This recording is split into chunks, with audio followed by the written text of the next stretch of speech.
Francis പാപ്പയുടെ മൃതസംസ്കാര ശുശ്രൂഷകൾ ശനിയാഴ്ച നടക്കും. ഏപ്രിൽ 26 ശനിയാഴ്ച വത്തിക്കാൻ ചതുരത്തിൽ നടക്കുന്ന ദിവ്യബലി അർപ്പണത്തോടെയാണ് സംസ്കാര ശുശ്രൂഷകൾക്ക് തുടക്കമാവുക. ഇറ്റാലിയൻ സമയം രാവിലെ 10 മണിക്ക്, അതായത് ഇന്ത്യൻ സമയം ഉച്ചയ്ക്ക് 1:30 തിരുക്കർമ്മങ്ങൾ ആരംഭിക്കുക. തുടർന്ന് റോമിന് പുറത്തുള്ള മരിയ മജോറെ പള്ളിയിലായിരിക്കും സംസ്കാരം നടക്കുകയെന്ന് വത്തിക്കാൻ അറിയിച്ചു.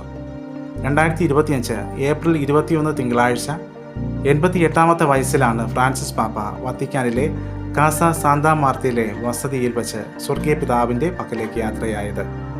തിങ്കളാഴ്ച രാവിലെ 9:45 റോമൻ കത്തോലിക്ക സഭയുടെ കമർലെംഗോ ആയ കർദിനാൾ കെവിൻ ഫാരൽ കാസ സാന്താ മാർത്തയിൽ നിന്ന് ഫ്രാൻസിസ് പാപ്പയുടെ മരണം ഔദ്യോഗികമായി പ്രഖ്യാപിക്കുകയായിരുന്നു. അദ്ദേഹത്തിൻ്റെ വാക്കുകൾ ഇപ്രകാരമായിരുന്നു: പ്രിയ സഹോദരി സഹോദരന്മാരെ, നമ്മുടെ പരിശുദ്ധ പിതാവായ ഫ്രാൻസിസ് പാപ്പയുടെ വിയോഗ വാർത്ത അഗാധമായ ദുഃഖത്തോടെ ഞാൻ അറിയിക്കുന്നു. ഇന്ന് രാവിലെ 7:35 പരിശുദ്ധ പിതാവ് ഫ്രാൻസിസ് പാപ്പ സ്വർഗീയ പിതാവിൻ്റെ ഭവനത്തിലേക്ക് മടങ്ങി.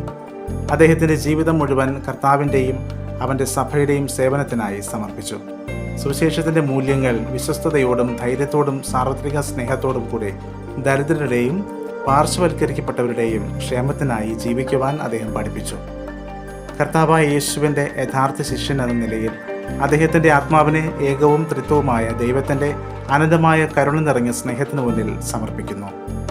വിശ്വാസികളുടെ ദർശനത്തിനായി പരിശുദ്ധ പിതാവിൻ്റെ ഭൗതിക ശരീരം ഏപ്രിൽ 23 ബുധനാഴ്ച രാവിലെ വത്തിക്കാൻ സെൻറ്റ് പീറ്റേഴ്സ് ബസലിക്കയിലേക്ക് മാറ്റും.